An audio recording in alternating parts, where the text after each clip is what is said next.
itong phone case na gamit ko, guys. Yan, tatanggalin natin. Tinanggal ko na. Ito, guys. Alam niyo yung nakakaganda nito, guys. By the way, guys, sobrang soft lang nito, guys, ganyan. Sobrang skinny niya dito, guys. Sobrang ganda. At sobrang tibay, guys. Ang nakakaganda dito pa rin, guys, is yan. Dito sa camera, yan. Diba? Protected yung camera natin sa phone. Lalo na sa back. Yan, if gusto mo siyang gamitin, buksan mo lang dito. If hindi mo siya gagamitin, close mo lang at yan. Close na siya, guys. Yan, may tunog siya pag once na malalak na siya. And isa pa rito, guys, is if gusto mong manood ng movie sa cellphone mo. Yan. Matibay yung stand niya, guys, pero advisable, parang yan, maro-rotate mo pa siya, maro-rotate mo pa yung adjustable niya. So, para sa akin, guys, mas okay yung ila-landscape mo siya kasi, if ipo-portrait mo kasi, parang hindi niya kakayang dalhin or siya Pero, sobrang tibay nito, guys, yan. Huwag na rin kayo mag-alala sa mga ports niya, guys, at buttons. Kasi fit na to siya, guys.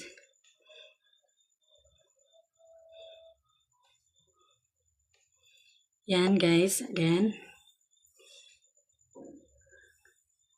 So, timely response to, guys. So, positibong attitude, mabilis na solusyon sa problema.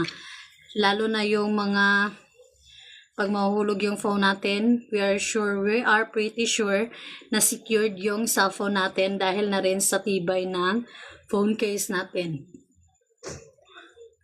So, maginhawang paggamit, guys.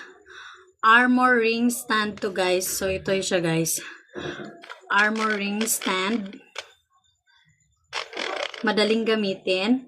Suporta habang nagbabrowse o nanonood. Yes. Pero mas maganda siyang i-landscape mo na lang, guys. Mataas na kalidad, high quality materials.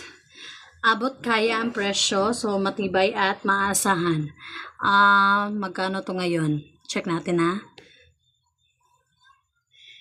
Yan, sobrang mura na ito, guys. Nasa 197 to ngayon, guys. If bibili kayo dyan sa labas, nasa mga 250 pa tong ganitong design. Design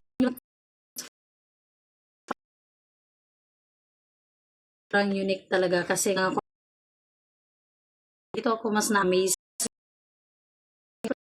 Pero na, guys. So, perfect fit to. Hindi nakaka-apekto sa mga function keys. Yan, mga function keys natin nga, guys. Hindi yan nakaka-apekto. Fit na fit yan. So, protection sa telephone, guys. Shockproof to, guys. Protection sa dumi, guys. Ipipin ko, guys. So, mahilig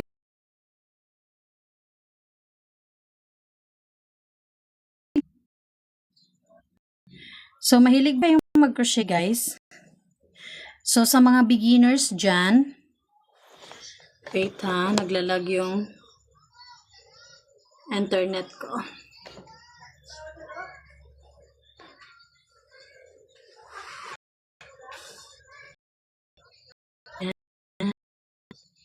Ayan.